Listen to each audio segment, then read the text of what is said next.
बढ़े क्या आगे? चलिए, लास्ट टर्न पे क्या पढ़ा दिया था?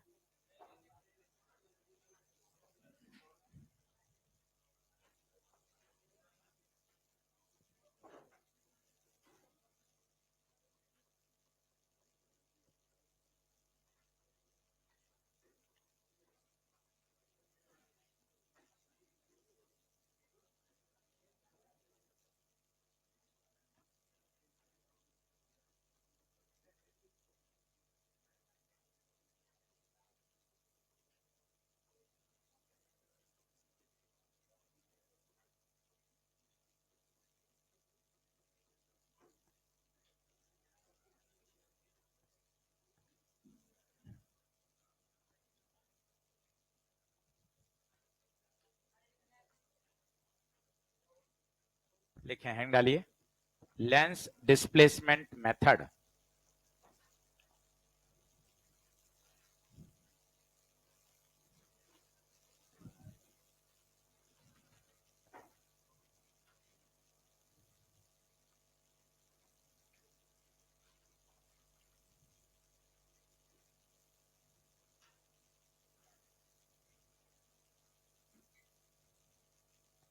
अच्छा, ईएलपी ऐसे मिल गई है क्या बाइंडिंग में?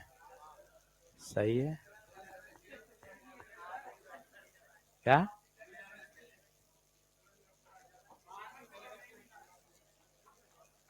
वही ईएलपी है, अपनी ऑप्टिक्स से सेम है। सही है।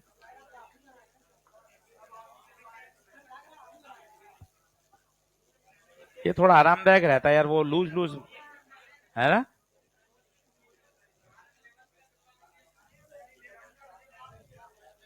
अनअकैडमी सही कर रहा है यार काम।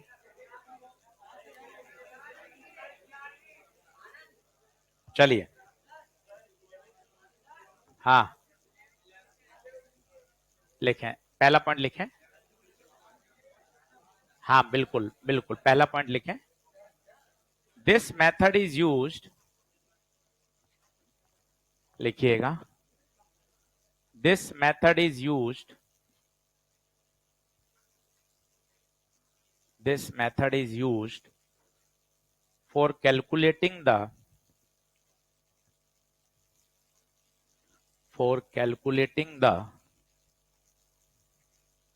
focal length of convex lens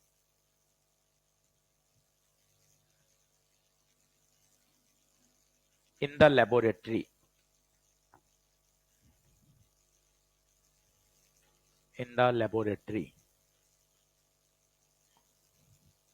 दूसरा पॉइंट लिखिए।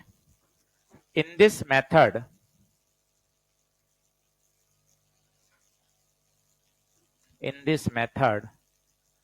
object position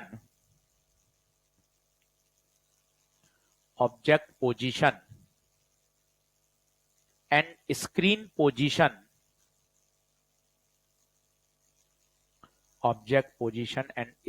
position are fixed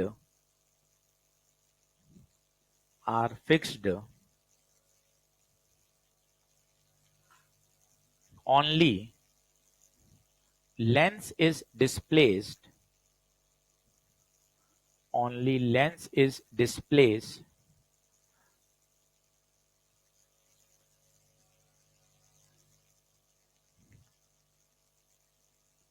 in order to get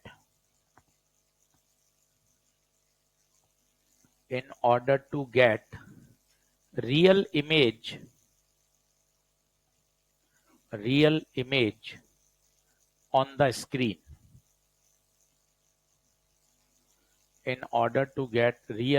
on the screen. अब ध्यान से पढ़िए, लगभग 50 मिनट का टॉपिक है, पर बहुत ज्यादा मैथ्स है, पर समझ लेंगे तो ठीक है। ज्यादा इंपॉर्टेंट नहीं है तो बहुत ज्यादा परेशान होने की भी जरूरत नहीं है, पर अपन एक बार मैथ्स करके देखेंगे थोड़ी थोड़ी। चलिए करते क्या है, डायग्राम बनाइए। ये है स्क्रीन। स्क्रीन का मतलब होता है जहां पर हमें इमेज बनानी है। ये है ऑब्जेक्ट। पहली कंडीशन, पूरे प्रैक्टिकल में ना तो ऑब्जेक्ट हिलेगा ना स्क्रीन हिलेगी, सिर्फ किसको डिस्प्लेस किया जाएगा, लेंस को। That's why the topic is lens displacement method. Diagram बनाइए।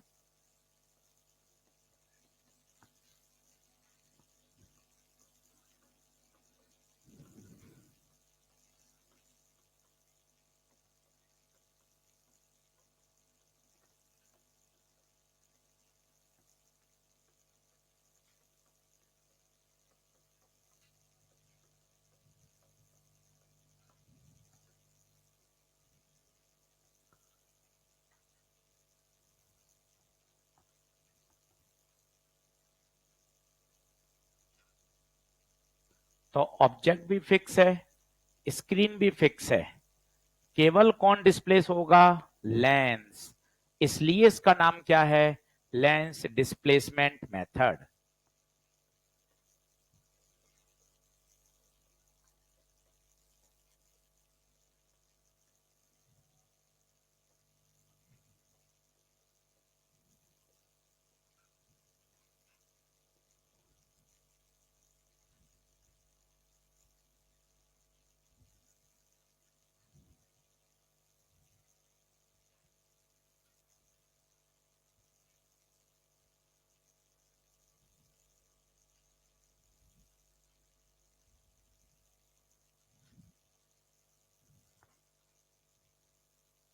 क्या आगे बढ़े। अब पहली शर्त, ये जो दूरी है ऑब्जेक्ट और स्क्रीन के बीच की, पहली शर्त एनसीईआरटी ने डायरेक्ट लिखी हुई है, d must be greater than 4f। इस पर 2 बार क्वेश्चन भी आया हुआ है बहुत पहले। तो पहला प्रश्न यही पैदा होता है, ऐसा क्यों। एनसीईआरटी तो एक लाइन से लिख के बच जाता है कि भाई डी क्या होना चाहिए, 4f से ज्यादा, पर अपन साइंस के स्टूडेंट हैं, पहली तो बात यही है कि भैया 4f से ज्यादा क्यों। अच्छा, करना क्या है, इमेज बनेगी कैसे, तो वही अपना डायग्राम। ये रे आई सेंटर ऑफ कर्वेचर से सीधी जाएगी, जहां दोनों कटेंगी वहां क्या बनेगी, इमेज। इमेज बताइए, इन्वर्टेड है या इरेक्ट, रियल या वर्चुअल, रियल। हमेशा ध्यान रखिए, स्क्रीन जब भी शब्द आता है तो स्क्रीन पर कौन सी इमेज बनती है, हमेशा रियल।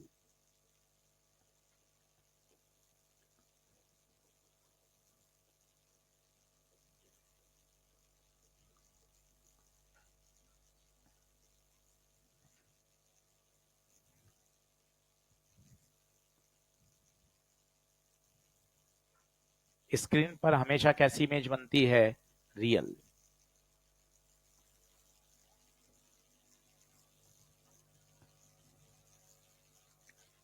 चलें शुरू करेंगे भाइयों।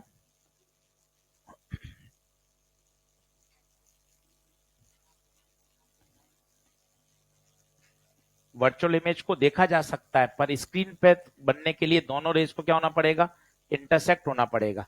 वर्चुअल इमेज वो कभी इंटरसेक्ट ही नहीं होती रियल में।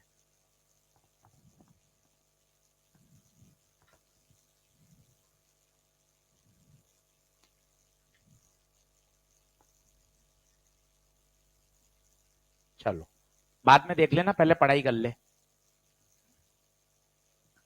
ठीक है, अब बोर्ड पे देखें। माना ये दूरी x है, तो बता ये दूरी कितनी होगी, d माइनस एक्स। क्यों, टोटल दूरी कितनी है d, तो यहां से x है तो वहां से d माइनस एक्स। अब सब लोग बोर्ड पे देखना, मैथ ज्यादा है पर समझ लीजिए, डेरिवेशन काम का नहीं है, एनसीईआरटी में नहीं दे रखा तो बोर्ड में भी नहीं आएगा। Lens formula 1/v-1/u। v कौन होता है, v बताइए, इमेज। इमेज की दूरी बताओ, इमेज की लेंस से दूरी प्लस का या माइनस का, आगे की तरफ है, x क्या आएगा, माइनस का। तो v की जगह तो लिख रहा हूं d माइनस एक्स, u की जगह माइनस एक्स। माइनस एक्स समझ में आ गया क्यों, तो 1/d minus x, minus minus plus. LCM ले लीजिए, x D minus x, x D minus x, x से एक्स कट गया, क्रॉस मल्टीप्लाई, ब्रैकेट खोल दीजिए, x D minus x square, उधर ले जाइए, माइनस उधर जाएगा तो प्लस, ये उधर जाएगा माइनस, ये तो यहां है ही। सोच के बताइए एक्स में क्या बनी है, क्वाड्रेटिक। क्वाड्रेटिक का मतलब 10वीं में याद करिए, कितने रूट होंगे उसके, 2 रूट होंगे, याद आ रहा है। क्वाड्रेटिक कितने रूट, 2 रूट। और रूट निकालने का तरीका याद है, श्रीधराचार्य, बताइए, कोशिश करिए, minus B plus minus B square minus 4ac by, बताइए, नोट करिए फटाफट, केवल मैथ्स है। और कोने में लिख लीजिएगा, बोर्ड में भी नहीं है डेरिवेशन, एक बार लिख लेंगे फिर वापस हल्के हल्के पेन से काट देंगे, पर एक बार पढ़ना जरूरी है कि वह 4f से ज्यादा क्यों आएगा, एक बार सीख लें, फिर हाँ, फिर रिजल्ट की तरह याद रख लेंगे कि ठीक है सर, पर एक बार अपन को पढ़ना जरूरी है। कोने में लिख लीजिएगा, बोर्ड में भी नहीं है, एनसीईआरटी में भी नहीं दे रखा, इसलिए कहीं कोई संभावना नहीं है बोर्ड में आने की। हाँ, ऑब्जेक्टिव परीक्षा में सवाल आएगा तो वो तो सीधा रिजल्ट से ही काम का है।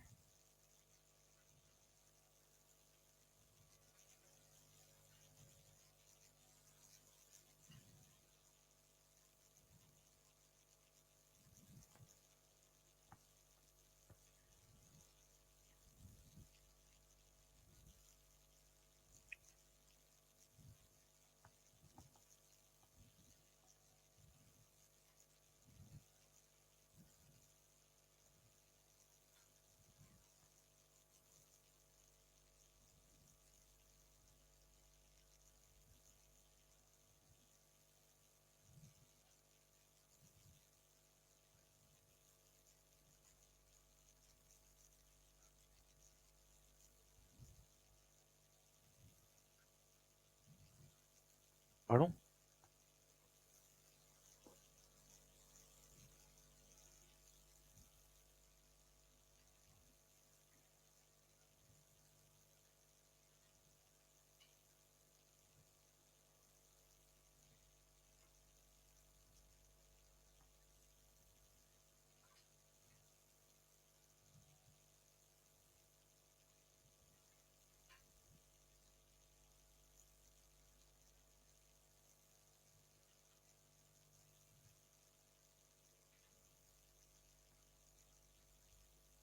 क्लियर? चलो, अब श्रीधराचार्य सॉल्व कर रहा हूं, सभी को बताओ, कॉफिशिएंट ऑफ एक्स स्क्वायर कितना है, 1, एक्स का coefficient minus D, constant term F D. Solution बताइएगा, बोर्ड पर देखिए एक बार, minus B plus minus B square minus 4ac बटे 2a, बताना, माइनस बी खुद किसका है, माइनस, ये minus plus minus under root d square minus 4 बटे 2 इंटू ए कितना है, 1, तो x आया d plus minus under root d square minus 4fd बटे 2। अब एक खतरनाक बात सुनिए, कभी आपने बचपन में 11th में या 10th में सुनी हो, ये जो टर्म होती है ना भाई, ये टर्म बड़ा गुल खिलाती है, इस स्क्वायर रूट के अंदर टर्म का बड़ा खेल है, अगर ये नेगेटिव हो जाए तो दिक्कत है। आज घर जाके मोबाइल में देखिएगा, 9 का वर्गमूल स्क्वायर रूट होता है 3, एक बार गलती से -9 का निकालिएगा, आंसर -3 नहीं आएगा, आंसर आएगी एरर। आज जन्माष्टमी के दिन एक बात बढ़िया सीख के जाइए कि 9 का स्क्वायर रूट 3 होता है, कोई आपसे -9 पूछ ले तो आपको क्या, अरे -3 होगा, नहीं है भाई, स्क्वायर रूट के अंदर माइनस टर्म कभी पॉसिबल नहीं है, इससे आंसर इमेजनरी आता है। जैसे आपने 10th के बाद बायो लिया और आप डॉक्टरी की तैयारी कर रहे हो, ऐसे कुछ बच्चे 10th के बाद मैथ्स लेते हैं, वो इंजीनियरिंग की तैयारी करते हैं, वो आईआईटी की परीक्षा देते हैं, वो मैथ्स पढ़ते हैं, उनके चैप्टर है सिलेबस में, स्क्वायर रूट के अंदर माइनस टर्म आती है, उसे बोलते हैं आयोटा। क्या बोलते हैं? आयोटा। अपने सिलेबस में नहीं, इसलिए अपन को परेशान नहीं होना है। जब हम मैथ्स वालों को टॉपिक पढ़ाते हैं तब सिखाते हैं कॉम्प्लेक्स नंबर, इमेजनरी, इसे बोलते हैं आयोटा। अपने सिलेबस में नहीं, इसलिए अपन को परेशान होना नहीं है। मुद्दे की बात मैं आपको क्या कहना चाहता हूं, स्क्वायर रूट के अंदर कभी भी टर्म माइनस नहीं आएगी। अगर माइनस आ गई तो उसका कोई भी रियल रूट आएगा ही नहीं। तो बताइए, आपको दो रूट होने चाहिए, तो डी स्क्वायर माइनस 4FD को 0 से बड़ा होना ही पड़ेगा। पूछिए क्यों होना पड़ेगा? अगर ये लेस देन 0 हो गया तो इसका मतलब क्या? रूट आएगा ही नहीं। मतलब आप दिन भर प्रैक्टिकल करते रहो, आपकी स्क्रीन पर इमेज बनेगी ही नहीं। अगर 0 हो गया तो क्या होगा? अगर ये टर्म 0 हो गई तो केवल इसका कितने रूट आएंगे? एक। क्योंकि दो रूट क्यों आ रहे हैं? एक बार प्लस लेते थे और एक बार, जब ये टर्म ही 0 हो गई तो केवल कितने रूट आएंगे? एक। जबकि क्वाड्रेटिक के मेरे बच्चे कितने रूट होते हैं? दो रियल रूट होने की शर्त इस टर्म को ग्रेटर देन 0 होना पड़ेगा। और यहीं से बात निकल कर आएगी, देखना, ये वहां जाएगा 4FD, डी से डी कटा और D is greater than 4F। NCERT केवल एक लाइन लिखकर बच गया, केवल एक लाइन लिख दी एनसीईआरटी ने कि डी 4F से क्या होना चाहिए? बड़ा। उसके पीछे की कहानी ये है मेरे दोस्त कि क्यों बड़ा होना चाहिए। क्योंकि एक्स में क्या बनी? क्वाड्रेटिक। क्वाड्रेटिक के रियल अगर रूट होने चाहिए तो उसको अंदर के टर्म को ग्रेटर देन 0 होना पड़ेगा। लिखने के बाद हल्का हल्का दूसरे पेन से काट दीजिएगा। अब हमें ये कभी भी नहीं पढ़ना, ना बोर्ड में है ना नीट में एनसीईआरटी में है, सीधा हमें रिजल्ट याद होना चाहिए, डी इज ग्रेटर देन 4 है। एक बार पढ़ लिया बस, अब कभी भी यहां वापस लौटकर नहीं आना, सीधा आंसर याद होना चाहिए। पहली शर्त, D must be greater than 4 है। नोट कर लीजिए बिंदास।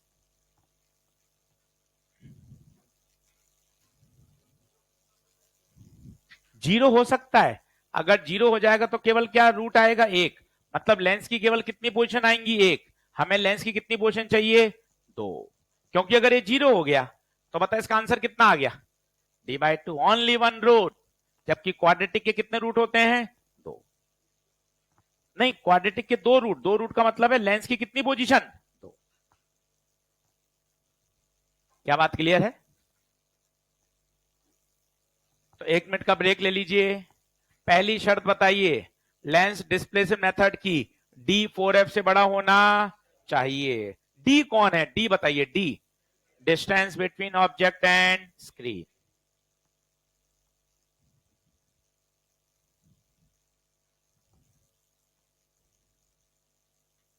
क्या आगे बढ़ूं? अब ये आ गया एक्स की वैल्यू। बता सकता है दो रूट कौन कौन से आएंगे? एक बार प्लस लेंगे और एक बार माइनस। बताइए कौन कौन से दो रूट आएंगे? तो एक्स की वैल्यू लिख लें पहले, D plus minus D square minus 4FD/2, दो रूट आएंगे। पहला रूट,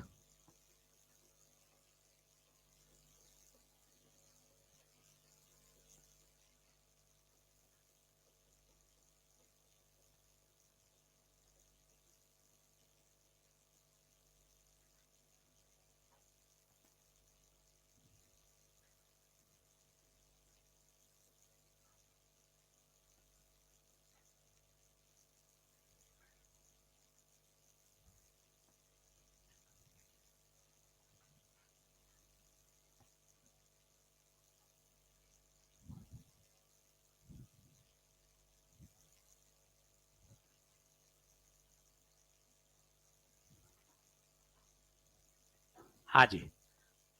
अब देखना, ये लेंस है, माना ये दूरी है x1, पहला रूट x1 दूरी पर लेंस को डिस्प्लेस कर दिया, ये लेंस की पोजीशन नंबर 2।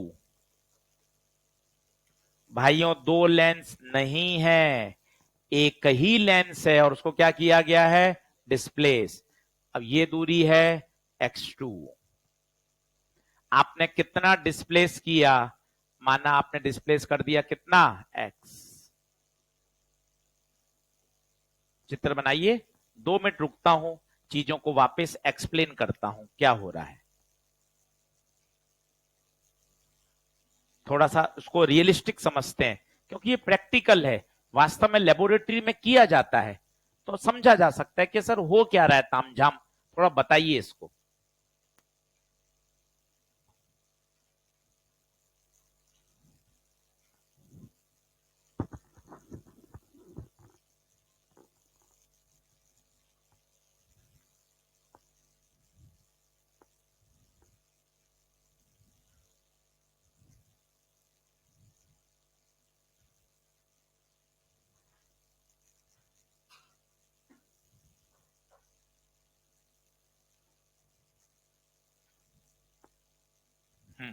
करें,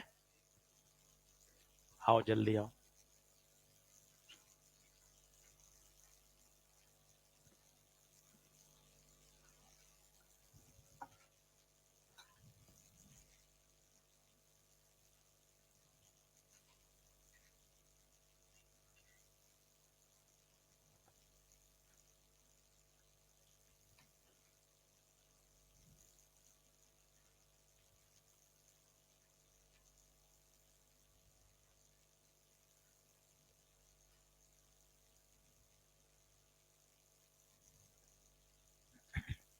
चलो, अब 5-10 मिनट ऐसे ही गप्पे मार रहा हूं, प्रैक्टिकल के बारे में बोल रहा हूं, आप भी महसूस करें ताकि आप बोल पाए। आराम से देखिए, पहली बात हो क्या रहा है, एक प्रैक्टिकल पढ़ रहे हैं जिसका नाम है लेंस डिस्प्लेसमेंट मेथड। एकदम रिलैक्स हो जाओ, शरीर को हल्का छोड़ दो बिल्कुल। टॉपिक का नाम क्या है, लेंस डिस्प्लेसमेंट मेथड। ये कौन है चिल्लाइए, ऑब्जेक्ट। ये कौन है, स्क्रीन। थोड़ी बातें समझ में आए तब थोड़ी दोस्ती होगी ना, ऐसे ही पढ़ लोगे तो फिर भागते रहोगे टॉपिक से, थोड़ी बातें बोलने लग जाओगे तो चैप्टर पढ़ने मजा आएगा। ये ऑब्जेक्ट और वो स्क्रीन, ना तो ऑब्जेक्ट हिलेगा ना स्क्रीन हिलेगी, बताओ कौन डिस्प्लेस होगा, लेंस। इसलिए टॉपिक का नाम क्या है, लेंस डिस्प्लेसमेंट मेथड। बोलो क्या पहला पॉइंट ओके। दूसरा, इस प्रैक्टिकल का काम क्या है, इस प्रैक्टिकल का काम है इसकी फोकल लेंथ को फाइंड करना। एम क्या है इस प्रैक्टिकल का, to find the focal length of the lens. अब आपने क्या किया, पहले लेंस को रखा पोजीशन नंबर 1 पे और स्क्रीन पर क्या बनी बताइए, इमेज। ये स्क्रीन पे इमेज बन गई। फिर आपने इसको हिलाया, क्या किया, हिलाया, और हिलाकर इसको कहां ले गए, आगे। यहां पर एक स्केल लगी रहती है ऑप्टिकल बेंच पर, आपने हिला के आगे ले गए। मान लो पहले ये था 20 सेंटीमीटर पर, अब आ गया 35 पर, तो बताओ कितना आगे ले गए, 15। आप वापस देख सकते हैं कि मैंने लेंस को कितना आगे खिसकाया है, वो क्या कहलाएगा बताइए, डिस्प्लेसमेंट। बताओ कितना डिस्प्लेसमेंट किया, कितना, x। अब नई पोजीशन पर आ गया, वापस से इमेज बनाई। खुद बताइए, इमेज उतनी ही साइज की बनी या छोटी बनी, छोटी बनी। हम सब आंखों से देख सकते हैं, स्क्रीन पर जब इमेज बनेगी तब अपने प्रैक्टिकल को रोक देंगे, पहले लेंस को यहां रखेंगे, फिर लेंस को आगे ले जाएंगे, जितना डिस्प्लेसमेंट हम उसको क्या कर लेंगे, मेजर। क्या डी मेजर कर सकते हो क्या, डी क्या था, डी, डी क्या था, distance between object and screen. अब आप देखना ध्यान से, ध्यान से देखिएगा, x1 प्लस एक्स किसके बराबर होगा, ध्यान से देखो तो, ध्यान से देखो, ये x1 ये x, क्या ये x2 के बराबर होगा क्या, तो डिस्प्लेसमेंट कितना हुआ बताइए, x2 माइनस x1।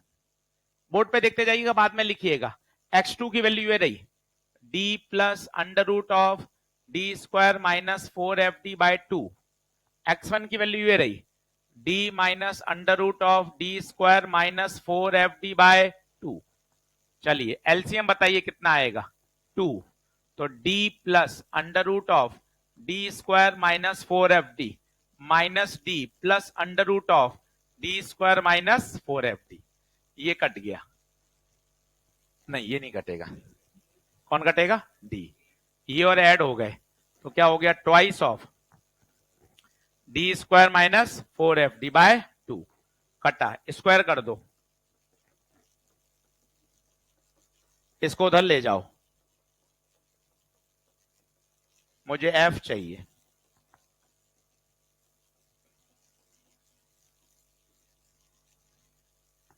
कोई मैथ्स काम की नहीं है, बताइए क्या हमारे इस ऐप से काम चलेगा क्या, कैसे चलेगा बता, क्या तू डी नाप सकता था क्या, कैसे नापेगा, स्केल लगी हुई है ऑब्जेक्ट और स्क्रीन में नाप लेगा।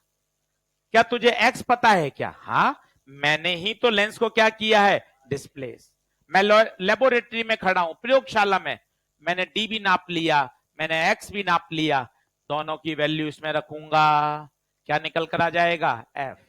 प्रैक्टिकल का एम क्या था, to calculate the focal length of the lens.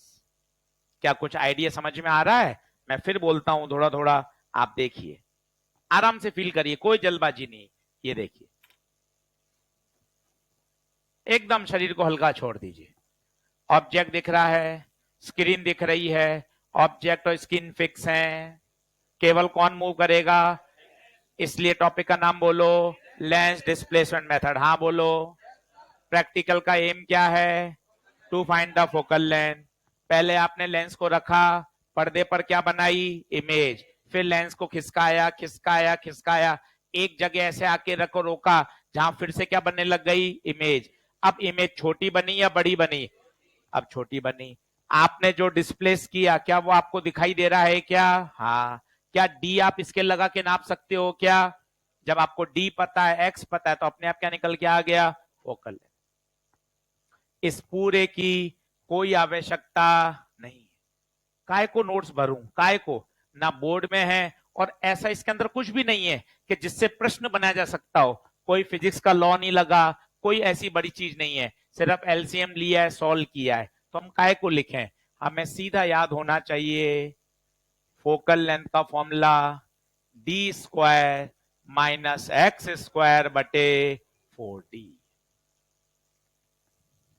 बोलिए क्या बात क्लियर है, काय को मैथ्स लिखे, आप मुझे बताओ ना, मैं कॉपी भरूं बाद में मैं खुद ही परेशान हूं, इसमें क्या सीखा, जब पहली बात एनसीईआरटी में है नहीं, नीट में आया हुआ सवाल है तो सूत्र पे आएगा, ये लिखने को पूछेगा नहीं, इसके अंदर कोई फिजिक्स का कोई नियम नहीं लगा जिससे कोई नई बात सीखने को मिले, तो कॉपी भरने का कोई औचित्य ही नहीं है। क्या लिख दिया, ऑन सॉल्विंग वी कैन, बोलिए हाँ है क्या, डायग्राम बना लें, लिख लीजिए सॉल्व कर लीजिए। अब दो तीन बातें इसमें और हैं, इसमें कुछ बनाना हो तो देख लें। हाँ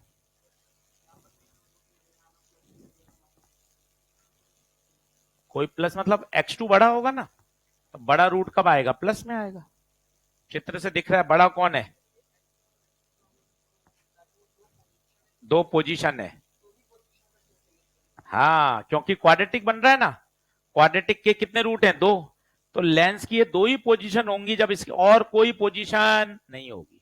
ऐसा नहीं है कि यहां अलग अलग पोजीशन पे इमेज बनती जाएगी, पूरे प्रैक्टिकल के दौरान लेंस की कितनी पोजीशन आएंगी, केवल दो, और वो भी फिक्स है, पहली ये होगी और दूसरी ये होगी। आई बात समझ में,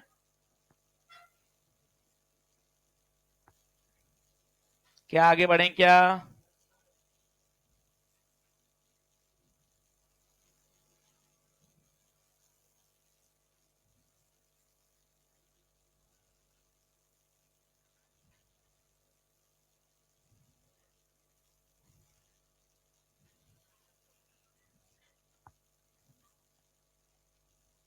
बढ़ू। अब थोड़ी सी बात और सीखते हैं, लिखना था क्या कुछ, देख लो डायग्राम एकदम कुछ सही है, ओके सब, चलो और बात सीखो।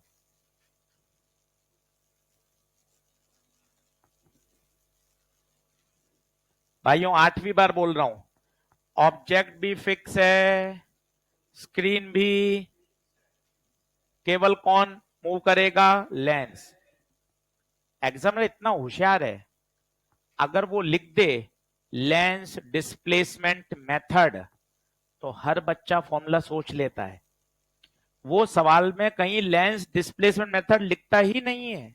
वो कैसा सवाल देता है वो देखिए, नीट में आया हुआ है और एनसीईआरटी बुक से लिया गया है। इतना बढ़िया सवाल बनाया। उसने कहा 2 वॉल हैं, एक वॉल पे बल्ब लगा हुआ है, उस बल्ब की इमेज दूसरे वॉल पे बन रही है, लेंस की सहायता से फोकल लेंथ पे कमेंट करिए। इस पूरे प्रश्न में कहीं भी लेंस डिस्प्लेसमेंट मेथड की सुगंध नहीं आ रही है। फिर भी वही सवाल है, पूछो क्यों? लेंस डिस्प्लेसमेंट मेथड में ऑब्जेक्ट और स्क्रीन फिक्स होते हैं। बताइए बल्ब कहां है? दीवार पर। इमेज भी कहां है?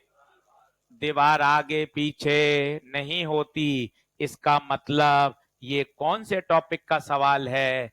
Lens displacement method. जो डी होगा वो 4f से क्या होगा? बड़ा। दूसरे शब्द में बोले 4f डी से क्या होगा? छोटा। तो आंसर आ जाएगा the focal length must be less than d by. कितना प्यारा सवाल है, एनसीईआरटी बुक का सवाल है, ऐसा कैसा नीट में पूछ लिया गया। और मजे की बात यह है 100 रुपए की, पूरे प्रश्न में कहीं भी लेंस डिस्प्लेसमेंट मेथड की सुगंध नहीं है। पूरे सवाल में कहीं भी महक नहीं है कि सवाल लेंस डिस्प्लेसमेंट मेथड का है। आपको सीखना पड़ेगा बल्ब कहां है? दीवार पर। इमेज भी कहां है? दीवार पर। ये दीवार शब्द अपने आप में फिजिक्स है। दीवार का मतलब वो क्या है? फिक्स। केवल किसको मूव किया जाएगा? लेंस को। क्या बात समझ में आ रही है? चलिए वापस से आते हैं। फिर देखिए ये लेंस की पोजीशन नंबर 1। सभी लोग बोर्ड पे देखना, नींद मत लेना। ये रे, ये क्या बनी बताइए? इमेज। माना इस इमेज की हाइट कितनी है? hi1। ऑब्जेक्ट की हाइट कितनी है? ho। माना ये दूरी है u, ये दूरी है v। चलिए मैग्निफिकेशन का फॉर्मूला बताइए, याद है आपको? hi upon ho, v by u रटा हुआ है। चलो लगा के बताना। hi माइनस का hi आएगा, पूछो क्यों? नीचे बन रही है। ho प्लस का, v बताओ प्लस या माइनस? आगे की तरफ है plus, u minus m1। Minus minus उड़ जाएगा तो m1 आ गया, hi1 अपॉन ho, v बटे u। अब आपने क्या किया? इस लेंस को आगे डिस्प्लेस कर दिया, पोजीशन नंबर 2। मैं फिर बोल देता हूं, 2 लेंस नहीं है। 2 लेंस, नींद में देखोगे अच्छा 2 लेंस हैं। 2 लेंस नहीं है, एक ही लेंस है। उसको क्या किया गया है? डिस्प्लेस। अब ध्यान से देखना, अब ध्यान से देखना, रे बना रहा हूं। अब खुद बताइए वही साइज बनी या छोटी बनी? छोटी। अब ये दूरी है v और ये दूरी है u। अब है यहां नींद खोलने वाली बात, ये क्या हो गया? जो uv था अब वो क्या बन गया? ये क्या कर रहे हो आप? इसे कहते हैं प्रिंसिपल ऑफ रिवर्सिबिलिटी। अगर u पे ऑब्जेक्ट रखा तो इमेज कहां बनी? v पर। उल्टा बोलिए, अगर ऑब्जेक्ट v पर होगा तो इमेज। सर कैसे? सर ये क्या हो रहा है? सर कुछ समझ नहीं आ रहा। आजा एक बार समझते हैं, 10th क्लास में चलते हैं। हर बात को फील करेगा तो मजा आ जाएगा। फोकल लेंथ 30, ऑब्जेक्ट रखा 90 पर। चलो मैं पूछूंगा इमेज कहां बनेगी, जल्दी से बताना। यू कितना लोगे? 90 या -90? F plus 30, image 1/v minus 1/u equal to 1/f। देख रहे हैं, बस सीख रहे हैं, बातें सीखते हैं तो क्या होता है, दिमाग में चीजें अच्छे से जमती हैं, मजा आता है पढ़ने का। अरे यार सर एक एक बात सिखा देते हैं। एलसीएम 90, 30 या 90, उल्टा कर दे, 90/2 45। वाक्य बोल, ऑब्जेक्ट कहां 90, इमेज कहां 45। अब उल्टा कर रहा हूं,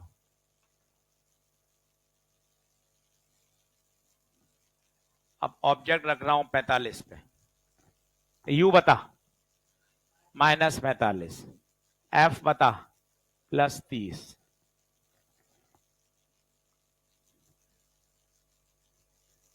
क्या है साइंस में, तो क्या है, हर चीज का क्यों है, हवाबाजी नहीं होती कुछ भी, हर बात आप देख सकते हो। एलसीएम 30 या 90, 45 दूना 90।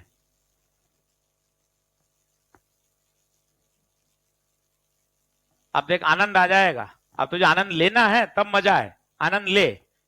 ऑब्जेक्ट 90 पर तो इमेज 45 पर, कोशिश कर नींद खुलेगी। ऑब्जेक्ट 90 पर, इमेज 45 पे, कमॉन बोलो, ऑब्जेक्ट 90 पर, इमेज उल्टा, ऑब्जेक्ट अगर 45 पर है तो इमेज 90 पर। इसे कहते हैं प्रिंसिपल ऑफ रिवर्सिबिलिटी, उल्टा सीधा एक समान। जैसे होता है ना, नमन, जहाज, मलयालम, तेजू के पापा के जूते, इसको पढ़ो आप, ये उल्टा सीधा एक समान है। देखो आप, तेजू जूते के पापा, उल्टा सीधा एक समान है, इसे बोलते हैं उल्टा सीधा एक समान, principle of reversibility. Malayalam, Malayalam कहीं से भी पढ़िए आप, मलयालम ही आएगा। और देखिए, राधा की बूनी में नींबू की धारा, ये देखिए आप, आनंद लीजिए, फिजिक्स तो आ ही नहीं रही ना, वो तो अपन मान ही चुके हैं, 11वीं से पढ़ रहे हैं, कोशिश आ ही नहीं रही है। अब ये पढ़िए उल्टा सीधा एक समान, आनंद लीजिए। राधा, राधा की बूनी में नींबू की धारा, कहीं से भी पढ़िए, दोनों से एक ही वाक्य बनेगा। इसे बोलते हैं प्रिंसिपल ऑफ रिवर्सिबिलिटी। आइए फिर से बोलेंगे, 90 पर ऑब्जेक्ट रखेंगे तो इमेज 45 पर बनेगी, और ऑब्जेक्ट अगर 45 पे होगा मेरे बच्चे तो इमेज 90 पर बनेगी। मैंने यही बात यहां लिखी है, देखना अच्छे से। पहले ऑब्जेक्ट कितने पे था, बोलिए कितने पे था, तो इमेज वी पर। अब अगर ऑब्जेक्ट वी पर है मेरे बच्चे तो इमेज यू पर। क्या बात समझ में आ रही है? This is called principle of reversibility. आइए वापस से मैग्निफिकेशन का फॉर्मूला लगाइए। अब आंखें खोल के लगाना तो आपको पता चलेगा कि मैं लगा भी पा रहा हूं या नहीं। H2, H2 नहीं, बताइए -HI2, HO की जगह HO, V बताओ, मजा आएगा। V, V, V क्या है? V इमेज की दूरी, इमेज की लेंस से दूरी बता कितनी है, U plus U, minus minus minus cancel. भाई ये एक भी मैथ्स काम की नहीं है, सीधे रिजल्ट काम के हैं, ये रिजल्ट है। M1 M2 का प्रोडक्ट 1 आएगा, M1 माइनस M2 x/f आएगा, HO बराबर √HI1 इंटू HI2 आएगा, F बराबर D² माइनस x²/4D आएगा, D ग्रेटर देन 4F। ये रिजल्ट ही काम के हैं, पर सीधे लिखा देंगे ना तो फिर मजा नहीं आता है, लगता है बायो पढ़ रहे हैं यार, क्या है रट्टाबाजी हो रही है। एक एक रिजल्ट को डिराइव कर लेते हैं तो मन खुश हो जाता है। देख क्या ये डिराइव कर लिया, क्या देख ये वाला भी डिराइव कर लिया। अब ऊपर वाले 3 में से कोई 2 करके देख ले, कोई 1 करके देख ले तो मजा आ जाएगा। अब देख सारे आएंगे, पहले नोट कर लीजिए फिर आगे बताता हूं। ये जरूर लिखिएगा, सवाल ये जरूरी है। ये वाली मैथ्स लिख लें तो अच्छा है, नहीं लिखेंगे तो भी चलेगा, देख लें आप, कोई इसमें से काम का नहीं है, बस मैं ये कहना चाहता हूं, काम का ये है। पर क्या जब तक चीजें समझ में नहीं आएंगी ना, याद भी कैसे करोगे? मैं आपको कह दूं सीधे सूत्र याद करके आ जाओ, आपको लगेगा क्या मास्टर यार एसएसटी पढ़ा लो, काहे फिजिक्स पढ़ा रहे हो, एसएसटी पढ़ा लो 8वीं 9वीं की, क्योंकि उसमें भी सारा रटने का होता है। फिर हम जवाब ही नहीं दे पाएंगे, बच्चा कहेगा सर कोई बात तो बता ही नहीं रहे हो आप, सीधा ये पढ़ ले ये पढ़ ले। तो हमारी जिम्मेदारी है कि एक एक चीज एक एक टर्म पहले उसको एक्सप्लेन किया जाए, फिर उसको ऑब्जेक्टिव सवाल में कन्वर्ट किया जाए। नोट कर लीजिए।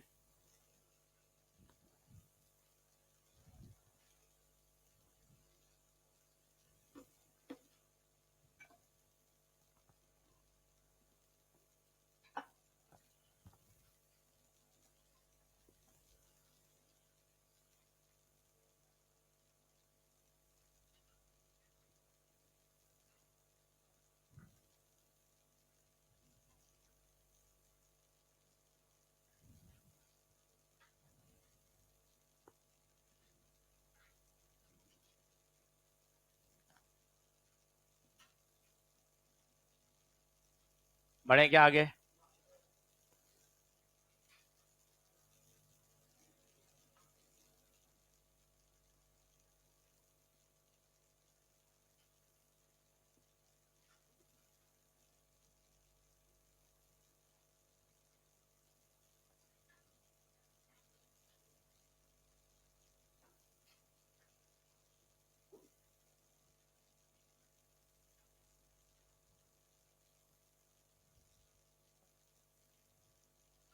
ये यूवी वी यू समझ में आया?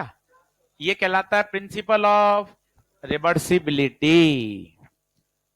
पूरा वाक्य बोलेंगे तो अच्छा लगेगा, ऑब्जेक्ट यू पर तो इमेज वी पर, उल्टा बोलो, अगर ऑब्जेक्ट वी पर तो इमेज यू पर।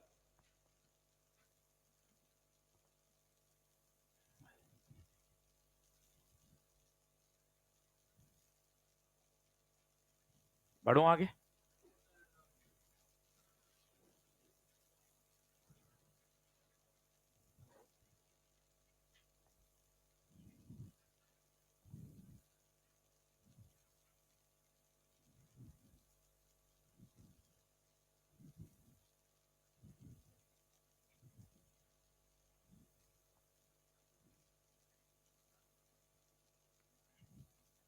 आइए अब मैथ्स कर रहा हूं, आप नहीं करें तो बेहतर है, बस एक बार मुझे जरूरी है कराना इसलिए बता रहा हूं। इसको डिलीट कर रहा हूं भाई, लिख लिया क्या देख लो, सबसे काम का यही है, तो सवाल यही है एनसीईआरटी का।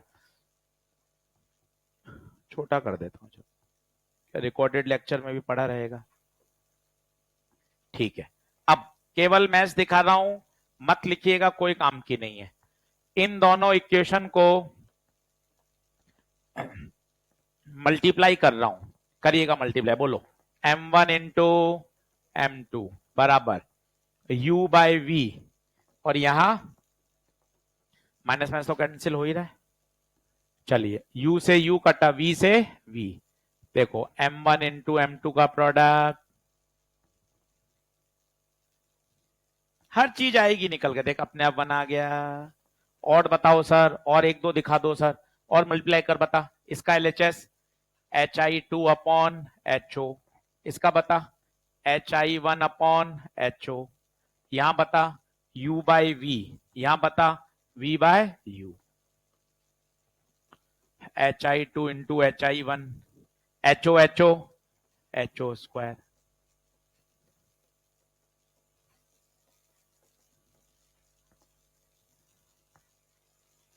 अब क्या तुम्हें अब कच्चा पक्का कुछ समझ में तो आ रहा है कि अरे यार सर मैं इस फॉर्मूले को मान लो मैं याद भी कर लेता हूं, अब मैं बोल सकता हूं hi1 क्या है, हाइट ऑफ इमेज जब लेंस अपनी पोजीशन नंबर 1 पे था, hi2 हाइट ऑफ इमेज जब लेंस अपनी पोजीशन नंबर 2 पे है, and ho height of object. Maths ऐसी कोई जबरदस्त है नहीं, कोई ऐसा इसमें कोई 30 मार्क का स्टेप है नहीं जो आप समझ के कॉपी भरो, अपन को तो सीधा सूत्र याद होना चाहिए, पर एक बार करके दिखा दी ताकि आपको एक आइडिया लग जाए। बोलो हाँ है क्या? मेरे हिसाब से लिखने की जरूरत नहीं है। अब मैं क्या करता हूं, एक स्लाइड, दो स्लाइड, तीन स्लाइड, चार स्लाइड, इसको निचोड़ कर आधे पेज में ले आता हूं, ताकि वो आधा पेज पढ़ लोगे, अपना काम हो जाएगा। बोलो हाँ है क्या? तो लिखिए short note on lens displacement method. अब इसको पूरा निचोड़कर चार लाइन में ले आता हूं, ताकि आप पूरा ऊपर का भूल जाएं, तो भी अपना काम चल जाएगा मस्त। Short note on lens displacement method. चलो अब सब लोग देखना बोर्ड पर, 10वीं बार आ रहा है, 10वीं बार बोल रहा हूं, इस पूरे प्रैक्टिकल में स्क्रीन और ऑब्जेक्ट फिक्स होते हैं।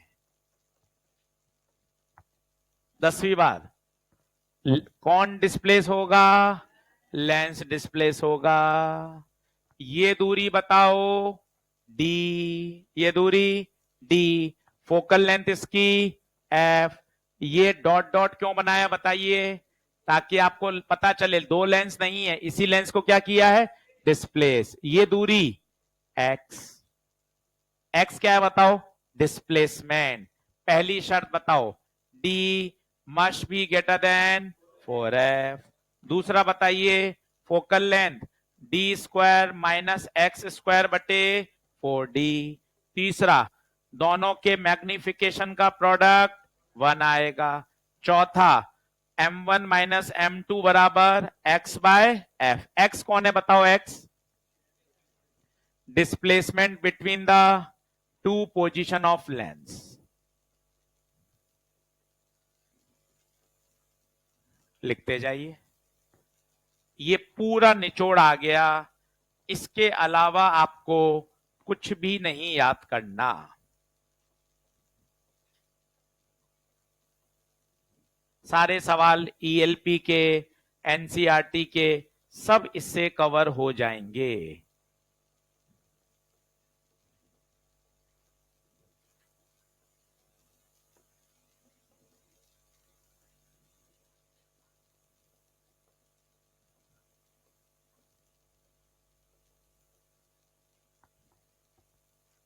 एक इमेज बना के देख लें, ताकि आपको एक इमेज दिख जाए।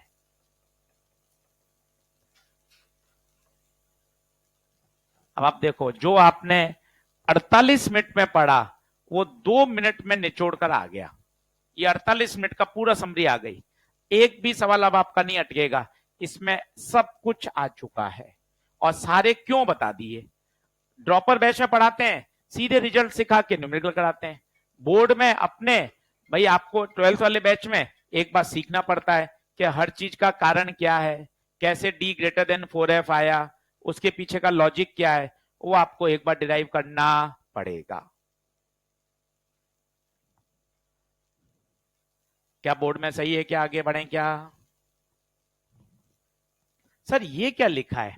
देखिए, ये तो आपने रखा पेन, तो पेन की इमेज पेन ही बनी। पर अगर मैं यहां कॉपी रख देता, कॉपी, तो कॉपी 1 डायमेंशन है या 2 डायमेंशन है? 2 डायमेंशन, तो वहां कॉपी ही बनती। तो पेन के पास तो है हाइट, कॉपी के पास क्या है? एरिया। यहां आपने रखी कॉपी, तो यहां भी क्या बनेगी? कॉपी की इमेज बनेगी। तो अगर 1 डायमेंशन है तो ऊंचाई है, और मैंने अब ऊंचाई नहीं रखी, यहां पर ऐसी एक कॉपी रख दी। आप ऐसे मान लो बहुत सारे क्या रख दिए? पेन रख दिए। तो इस कॉपी की क्या बनेगी? इमेज बनेगी। तो अगर हाइट दे रखी है तो हाइट का लगाइए, कभी एरिया दे रखा हो एरिया का लगाइए। ये 1 डायमेंशन कहलाता है। कॉपी क्या है? 2 डायमेंशन।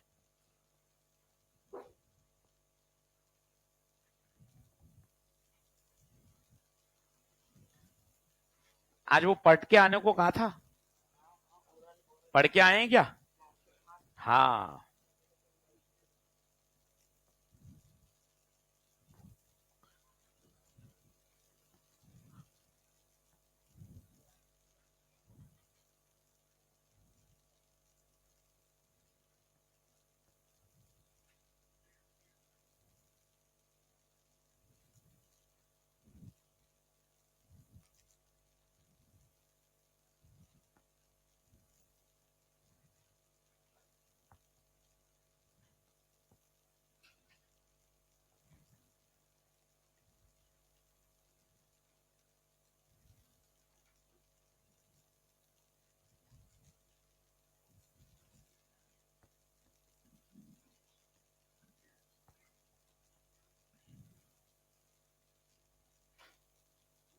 बढ़ू?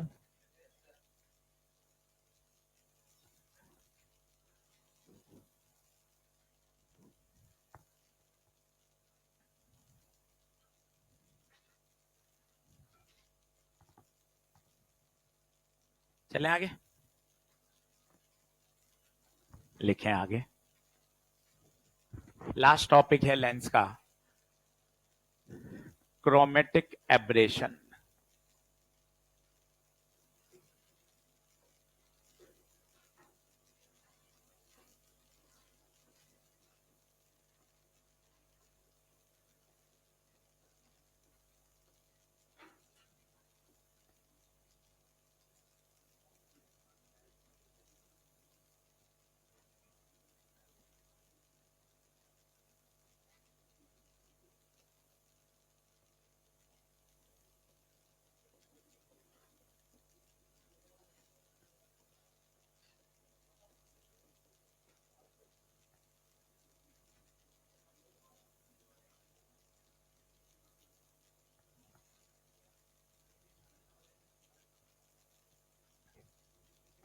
लिखें, हैंग डालिए, क्रोमेटिक एब्रेशन।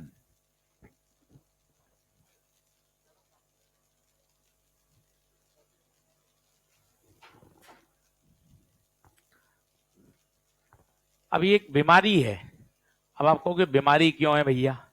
एब्रेशन का मतलब होता है बीमारी, क्रोमेटिक का मतलब होता है कलर, कलर के फैलने की बीमारी। अब प्रश्न ये पैदा होता है कलर क्यों फैल जाते हैं, वो सीखिएगा। पहले आप चित्र बना लीजिए आराम से।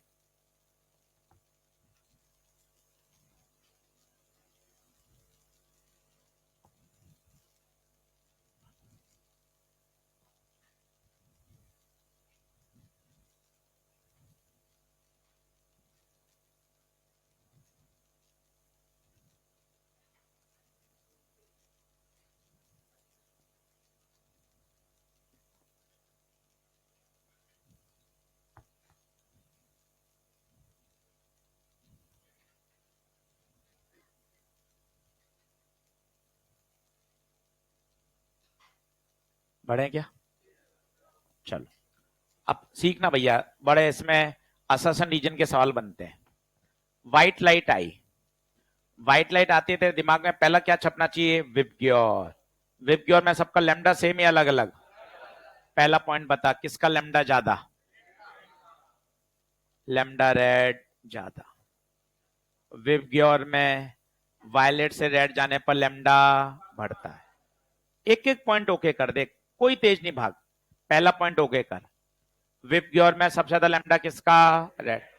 ये अपने आप में नीट का सवाल है भाई, 2019 का। यही पूछ लिया किसकी वेवलेंथ सबसे ज्यादा। अब आओ कौची भैया, कौची भैया ने क्या कहा?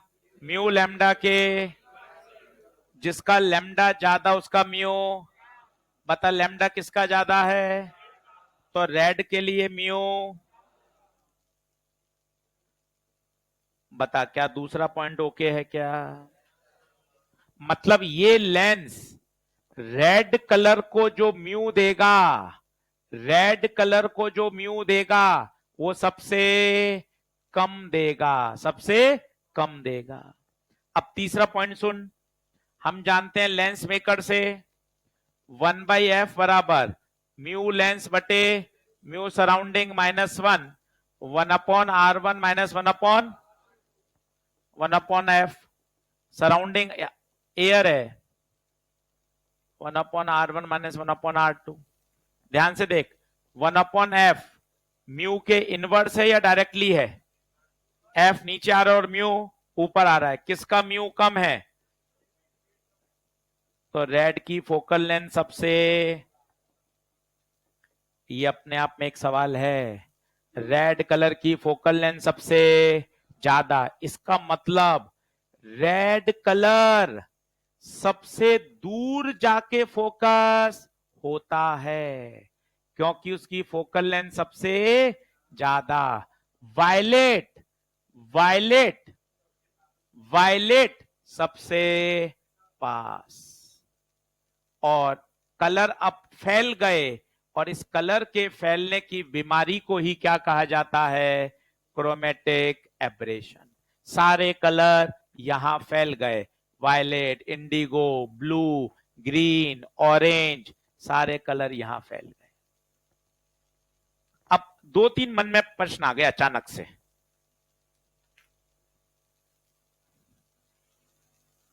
फैलने दो, मेरा क्या? कितना बेसिक सवाल है, दिमाग सोचता है ना। तुम शर्मा शर्मी में पूछ नहीं पाते हो मास्टर से, डर लगता है तुम्हें। बाकी तो पहला सवाल कितना बेसिक है, फैलने दो, मेरा क्या। पहला सवाल तो ये। दूसरा, फैल क्यों रहे हैं? तो क्यों रहे हैं का इसका कारण ये रहा, देखो आप। विपग्योर में सबका लैम्डा अलग अलग, सबका लैम्डा अलग है, तो कौची भैया कह रहे हैं म्यू भी अलग अलग होगा। म्यू डिपेंड करता है फोकल लेंथ पर, म्यू सबका अलग अलग, तो फोकल लेंथ भी सबकी अलग अलग, तो सभी रंग एक जगह जाके फोकस नहीं होंगे, ये बात तो ठीक है। प्रश्न है, फैले तो मेरा क्या? अब इसका उत्तर सुनिए। जितने भी कैमरा होते हैं उनके अंदर लेंस लगा रहता है। देखा होगा आपने, कैमरे के अंदर क्या होते हैं? लेंस होते हैं। वो लेंस ही तो सारे रंगों को एक जगह जाके क्या करते हैं? फोकस। जैसे मुझे इसकी इमेज लेनी है, इसमें ब्लू भी है, ऑरेंज भी है, ऑरेंज भी है, पर्पल भी है, ग्रीन भी है, सारे कलर मिक्स हैं। अब मैं कैमरे से इसकी इमेज लूंगा तो कैमरे के अंदर लगा हुआ लेंस, कैमरे का लेंस इन सारे रंगों को एक जगह फोकस ही नहीं करेगा। मैं रेड को करूंगा तो ग्रीन आगे चला जाएगा, ग्रीन पर बैठूंगा तो रेड उधर होगा, ऑरेंज को करूंगा तो इंडिगो आगे चला जाएगा, क्योंकि सारे रंग एक जगह फोकस ही नहीं हो रहे। मैं रेड पे कैमरा खड़ा किया, वायलेट इधर चला गया, वायलेट पे खड़ा हुआ, रेड भाग गया, ऑरेंज पे किया, येलो भाग गया। इसका मतलब कभी भी साफ इमेज नहीं आएगी। इमेज कैसी आएगी? धुंधली। कैसी आएगी? अब तुरंत आपने सुना, दिमाग, प्रकृति ने दिमाग दिया अपने, मनुष्य के पास तो दिमाग है जो सोचता है। तुरंत दिमाग क्या सोचता है? यार गुप्ता सर कह रहे हैं इमेज धुंधली आएगी। 6-7 साल से तो मैं भी स्मार्टफोन यूज कर रहा हूं सर, मैं भी सेल्फी लेता हूं, इतनी साफ इमेज आती है फिल्टर लगा के कि मैं खुद ही नहीं पहचान पाता ये मेरी है। आप धुंधली की बात कर रहे हो? इतनी साफ आती है कि नींद में मुझे कोई दिखा दे कि तेरी इमेज है तो मैं खुद ही भरोसा नहीं करूं।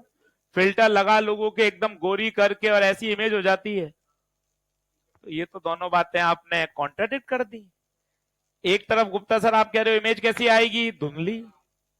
मेरा भी तो दिमाग है सर, मैं भी तो विज्ञान पढ़ रहा हूं, छठी से विज्ञान आ गई, चीजों को देख रहा हूं, प्रकृति देखता हूं, खाना खाता हूं, सुबह शाम आता हूं, तो मैं भी तो कुछ सोचूंगा सर। ऐसा थोड़ी ना आप जो बोलोगे वो मान लूंगा। सेल्फी से मैं भी फोटो ले रहा हूं, सेल्फी से फोटो साफ, इतनी साफ आती है कि सर मैं खुद नहीं पहचान पाऊं। तो फिर क्या है यार ये? इसका मतलब इस बीमारी का इलाज हो चुका है। अकेला लेंस तो हमेशा कलर को फैलाएगा। अब क्या करेंगे पता है? दो लेंस लगाएंगे। प्रिज्म याद कर, टूटा फूटा। एक प्रिज्म तो मोड़ता था, पर आपने एक प्रिज्म सीधा और एक प्रिज्म, क्या फायदा हुआ याद कर? एक ने नीचे मोड़ा 12 डिग्री, दूसरे ने 12 डिग्री ऊपर, नेट डेविएशन 0। एक अकेला लेंस तो इस बीमारी को हमेशा करेगा। बीमारी को दूर करने के लिए कितने लेंस चिपका दो? 2। दोनों का स्वभाव कहना होना चाहिए उल्टा। प्रिज्म में तो एक सीधा रखा और एक, लेंस को कैसे करोगे ये सीधा? लो सर उल्टा। लेंस का उल्टे का मतलब क्या होता है? एक कॉन्वेक्स तो दूसरा कॉनकेव। जैसे प्रिज्म में तो आपने उल्टा कर दिया, लो सर काम हो गया। लो सर, सर उल्टा सर नहीं भाई, उल्टे में भी ये क्या रहेगा? कॉन्वेक्स ही रहेगा। उल्टे का मतलब है उसकी प्रकृति विपरीत होनी, तो एक कॉन्वेक्स तो दूसरा कॉनकेव। ताकि ये बीमारी क्या हो जाए, हट जाए। पहला फैलाएगा, दूसरा वापस उसको सिकोड़ देगा और सारे रंग एक जगह आके क्या हो जाएंगे, फोकस। क्या कुछ कुछ बातें समझ में आ रही है? ये जो लंबाई है जिसमें सारे कलर फैल गए, ये लंबाई, इस लंबाई को बोलते हैं LCA। क्या बोलते हैं? LCA full form longitudinal chromatic aberration. वापिस बोल लीजिए 2-3 बार, लॉन्गिट्यूडिनल क्रोमेटिक एब्रेशन। खुद इसकी वैल्यू बताओ, इस लंबाई की खुद बताओ, कोशिश करो, हर बात मत रटो, कोशिश करो खुद। ये लंबाई बताओ, ये पूरी कितनी है, FR। ये कितनी है, ये नहीं बता सकते, FR माइनस F। क्या बात समझ में आ रही है? अच्छा, बड़ा कौन है, FR या FV? ये अपने आप में एक नीट का सवाल है, ये असर्शन रीजन का सवाल है। कलर क्यों फैलते हैं, आइए फिर सीखिए और खुद बोलिए कहां अटक रहे हैं। पहला, क्या विबग्योर में सबका लैम्डा अलग अलग होता है? अगर लैम्डा अलग अलग है तो कौची कह रहे हैं, म्यू भी। लेंस मेकर कह रहा है आपकी फोकल लेंथ किस पे प्रभावित होती है? अगर म्यू अलग अलग है तो फोकल लेंथ भी। इसका मतलब सभी रंगों की फोकल लेंथ अलग अलग, सभी रंग एक जगह जाके फोकस नहीं होंगे। इस बीमारी को क्या कहा जाता है, क्रोमेटिक एब्रेशन। यस और नो? दूर कौन जाके फोकस होगा, लिखना शुरू करिए और इसको सॉल्व करेंगे तो आता है ओमेगा इंटू एफ।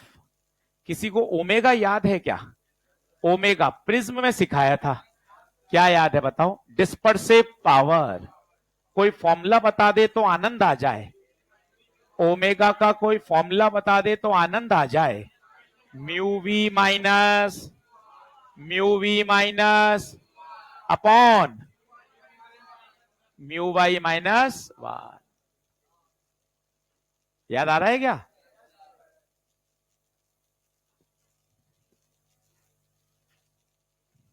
अब इस बीमारी का इलाज भी देखेंगे, लिख लें जल्दी से।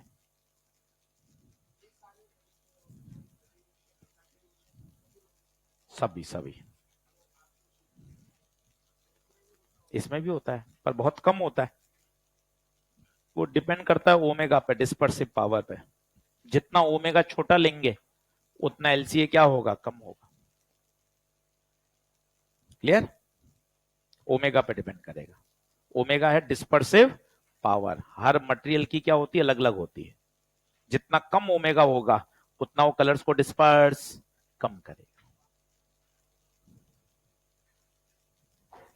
और प्रकृति ने जो हमें अंदर लेंस दिया उसमें तो है ही नहीं, वो तो डिस्पर्स भी एकदम सेट कर देता है वापस। मिटाऊं क्या?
बढ़े।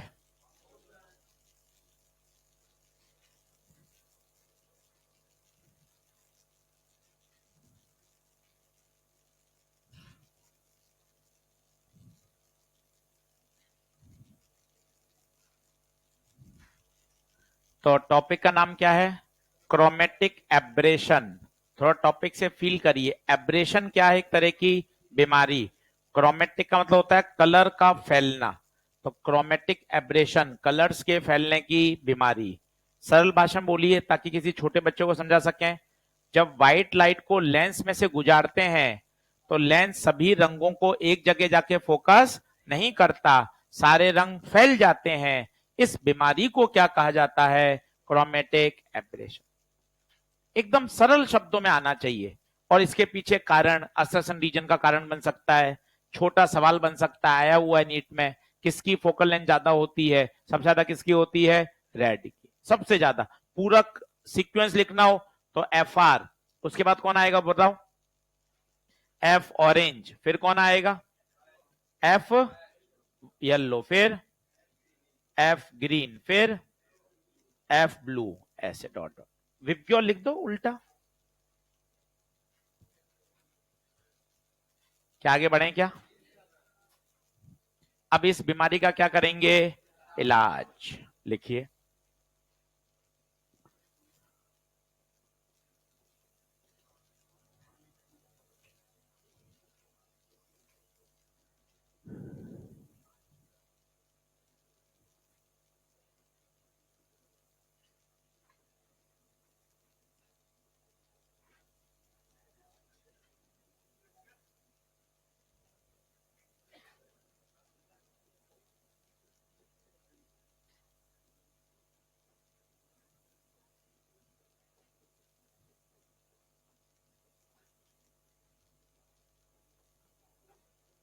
लिख लो।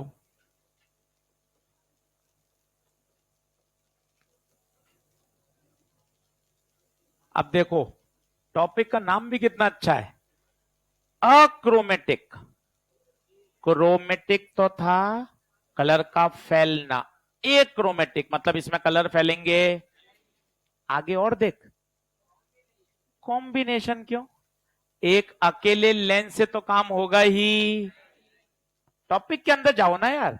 क्रोमेटिक था कलर का फैलना, अक्रोमेटिक कलर फैलेंगे नहीं। कॉम्बिनेशन क्यों?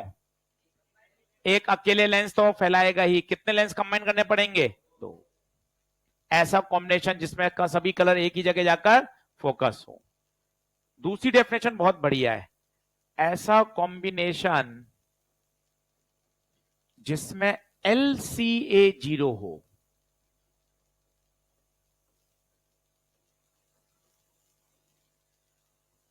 ये बड़ा मस्त है, क्योंकि सवाल में अक्रोमेटिक देगा ही नहीं, वो सवाल में ये लाइन देगा लिखी हुई। ये फील करिए तब मजा है।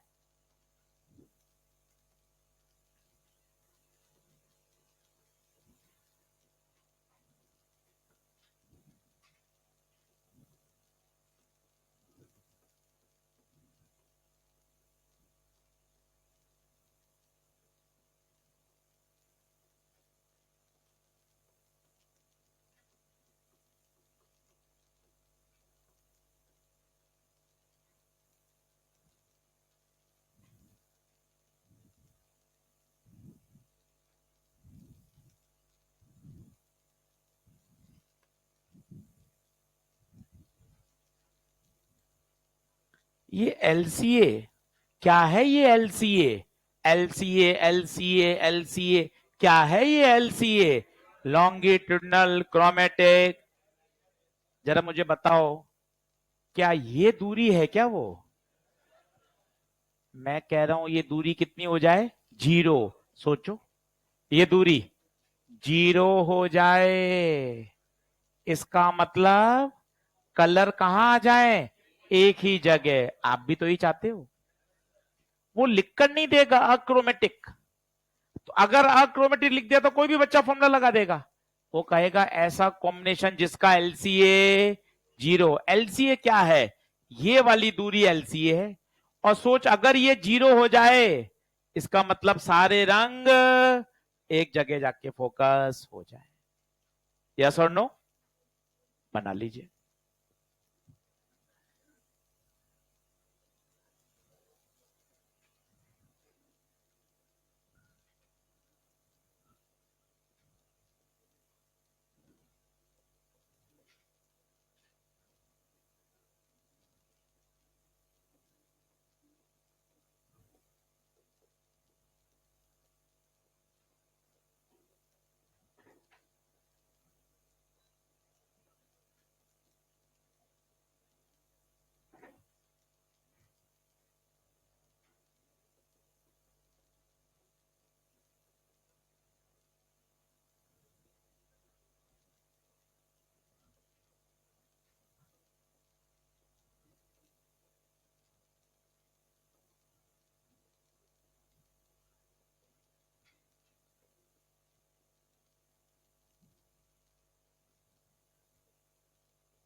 देख लीजिए,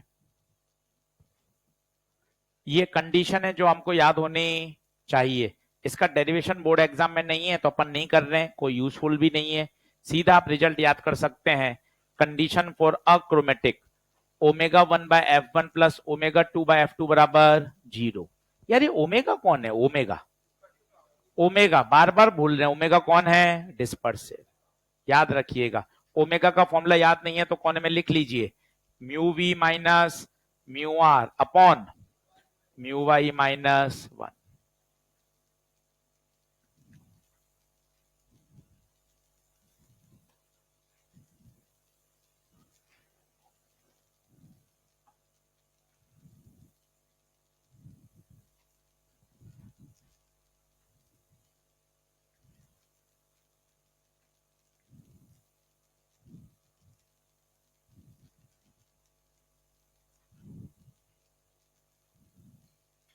ये कौन से पुराने फॉर्मूले लिख दिए? ये याद है कि आपको P1 प्लस P2 कब लगते हैं? जब लेंसेज आ रहे हैं कॉन्टेक्ट, देख लो आप लेंसेज कॉन्टेक्ट में। ये भी लिख दिए ताकि न्यूमेरिकल करते समय आपको याद आ जाए।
बताइए क्या क्लियर है क्या?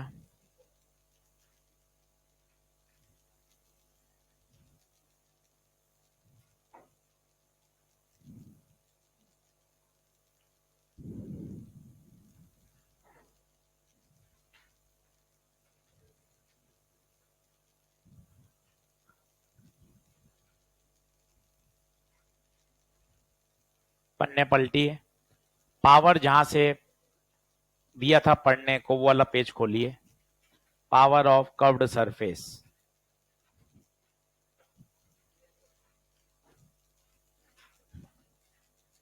Power of curved surface. Lecture number क्या था बताइए? डेट क्या थी? 9 अगस्त। लेक्चर नंबर लिखा है किसी ने क्या? 8 या 9 थी, ठीक है। 8 lecture refraction from curved surface, नहीं इसके आगे है पावर। लेक्चर नंबर 13, 12 या 13 होगा, चलो देखो मिला क्या किसी को? 13 है।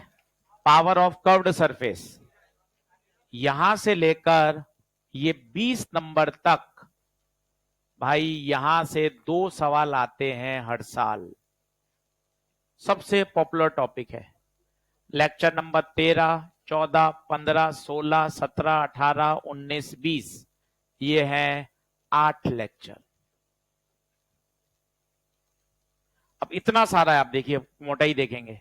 अब हमारी जिम्मेदारी और भी बनती है यार, इतना सारा जल्दी रिवाइज कैसे किया जाए। तो अब ये 8 लेक्चर के लगभग एक लेक्चर 1.5 घंटे का होता है। 8 लेक्चर मतलब 12 घंटे। अब इस 12 घंटे को निचोड़कर 1 घंटे से सवा घंटे में आज मैं आपको ये पूरा रिवाइज कराऊंगा, क्योंकि हमारी ये भी जिम्मेदारी है यार। बच्चा पढ़ेगा कैसे इतना सारा? ये आपने पढ़ा दिया, मेरे पास इतनी कॉपियां भरी पड़ी हैं, 11वीं की करूं क्या? तो अब इसको मैं आपको कंक्लूड करना बताऊंगा कि यार 8 लेक्चर का काम 1 घंटे में कैसे रिवाइज किया जा सकता है, और इस पूरे लेंस में से केवल कितनी बातें निकाल के दिखाऊंगा? 10। इसलिए आज की क्लास का नाम रखा है 10 का दम। कितने कॉन्सेप्ट?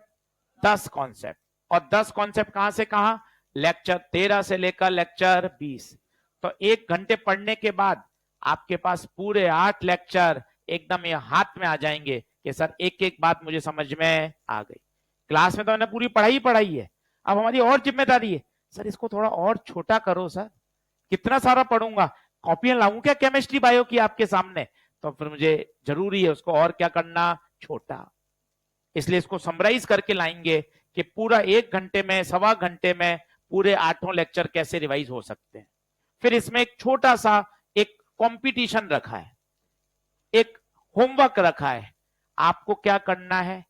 आज की क्लास पढ़ने के बाद, सवा घंटे पढ़ने के बाद, सारे 10 कॉन्सेप्ट पढ़ने के बाद 1 दिन 2 दिन इन 10 कॉन्सेप्ट को इसमें से देखना है। कोई भी अगर ऐसी एक बात मिल जाए जो कॉपी में तो है पर यहां नहीं आए, तो आपको एक प्राइज दिया जाएगा। वापस समझ में आया क्या था? वापस सुनिए। आज की आपने क्लास पढ़ ली। आज की क्लास कितने कॉन्सेप्ट इकट्ठे हो गए? 10। कितने घंटे में? एक सवा घंटे में। अब आपको करना क्या है? कोई ऐसी बात ढूंढनी है जो सर ने 8 लेक्चर में कॉपी में तो सिखाई है पर यहां नहीं आई। एक भी बात नहीं मिलेगी, 100% कंटेंट कवर कर दिया जाएगा। फिर भी आप ढूंढ लें, एक भी बात नहीं मिलेगी, उससे क्या आपको कॉन्फिडेंस आएगा यार 8 लेक्चर का काम 1 लेक्चर का। हम शॉर्ट नोट में एपिसोड नंबर 3 पर हैं। 2 एपिसोड हो चुके हैं। पहला एपिसोड पे कितने कॉन्सेप्ट आए थे? 15। दूसरे एपिसोड में 10, और आज तीसरा एपिसोड होगा, उसमें कितने कॉन्सेप्ट आएंगे? 10 और 10 कॉन्सेप्ट। टोटल हम इसको 45 से 50 कॉन्सेप्ट में ले जाएंगे। पूरा रे ऑप्टिक्स कितने कॉन्सेप्ट में? 50। ले भैया मस्त रहे, तैयार हो गया पूरा। क्या बात क्लियर है? तो यहां पे अपना लेंस वाला पार्ट क्या होता है? पूरा। अब नए पेज से हेडिंग डालिए मिरर। नए पेज से हेडिंग डालिए मिरर।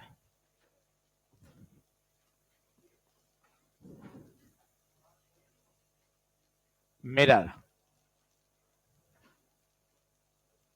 क्योंकि ना आप ये देखो, इस पर विचार बहुत कम हो रहा है।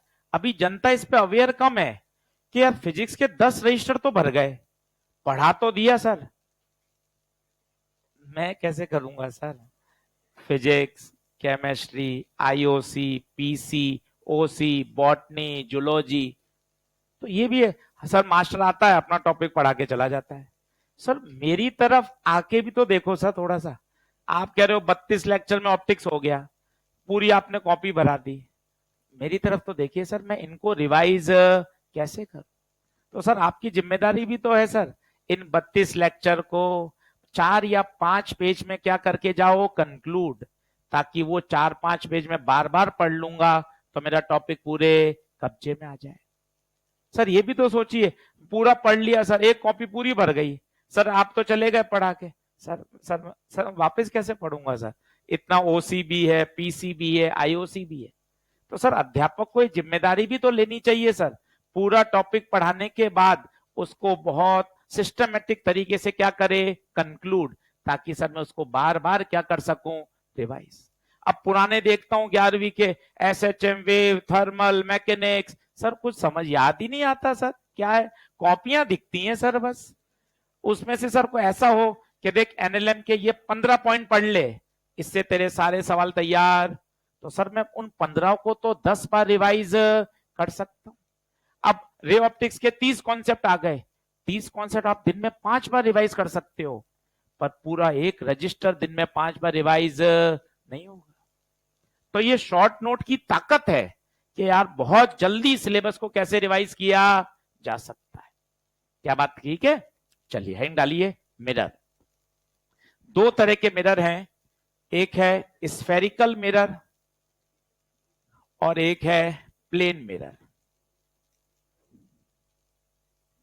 लिखते चलिए, प्लेन मिरर एनसीईआरटी के थ्योरी कंटेंट में नहीं दे रखा है।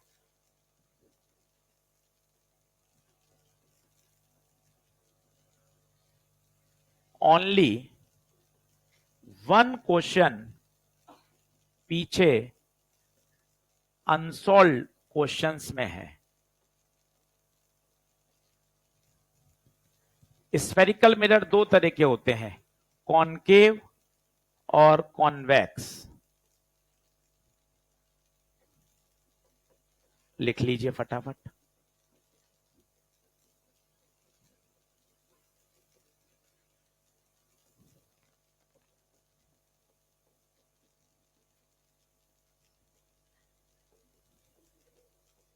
लिख ले भाई, बोलता रहेगा फिर लिखेगा कब, फिर कहेगा सर स्लाइड लगाओ, लिख जल्दी से, बोलता रहेगा फिर लिखेगा कब।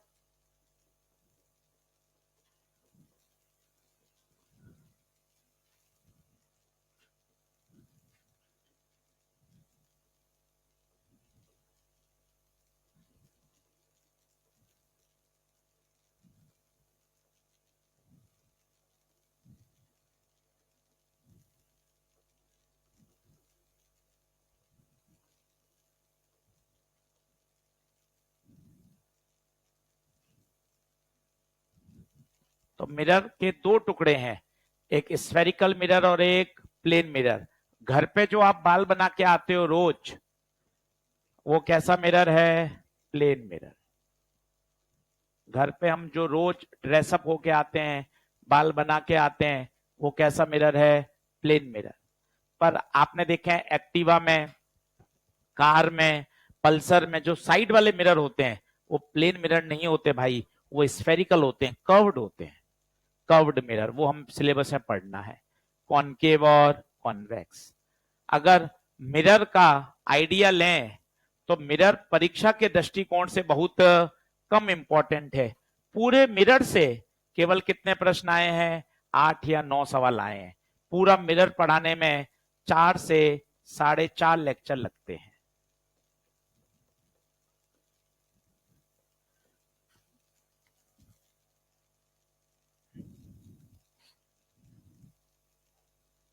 प्लेन मिरर तो एनसीईआरटी में है ही नहीं, साफ लिख दिया, एनसीईआरटी के थ्योरी में प्लेन मिरर है ही नहीं, केवल पीछे क्या दे रखा है, एक क्वेश्चन। तो अगले लेक्चर से इसको शुरू करेंगे। आज रात को क्लास है, टॉपिक का नाम है लेंस 10 का दम। केवल कितने कॉन्सेप्ट सीखेंगे, 10।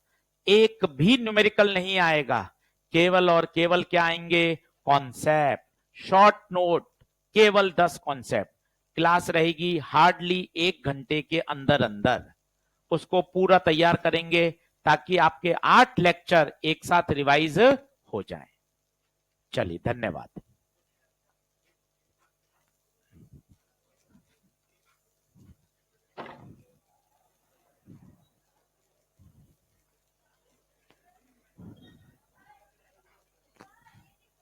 हाँ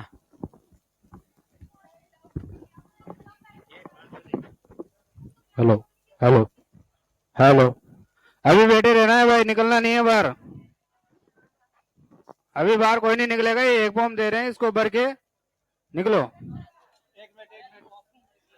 2 मिनट लगेगा, ज्यादा नहीं लगेगा, कुछ भी नहीं मांग रहा हूँ। अरे बैठ जाओ बेटा, बैठ जाओ, 2 मिनट बैठ जाओ। Hello hello hello. कृपया सभी अपनी अपनी जगह बैठ जाए 2 मिनट के लिए। आप अपनी जगह पे बैठ जाइए, फॉर्म आपके पास आ जाएगा। प्लीज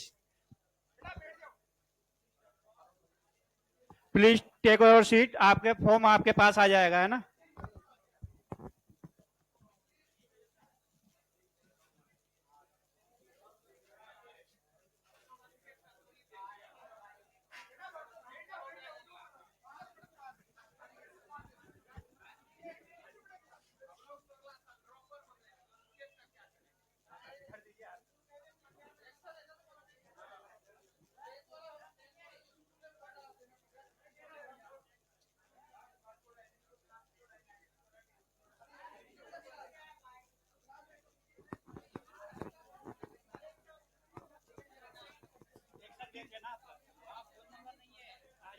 टीचर का फोन नंबर नहीं है, ईमेल नहीं है। टीचर का फोन नंबर नहीं, ईमेल नहीं है।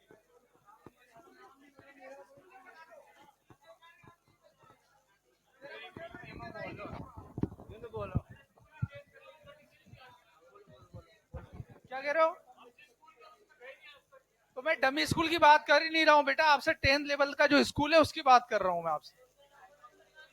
अरे नहीं है नंबर, कोई बात नहीं, ब्लैंक छोड़ना, पर जो है डिटेल है वो तो फिल करो।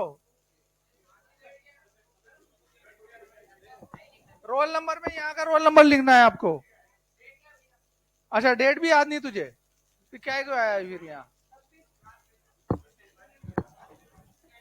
क्या हुआ?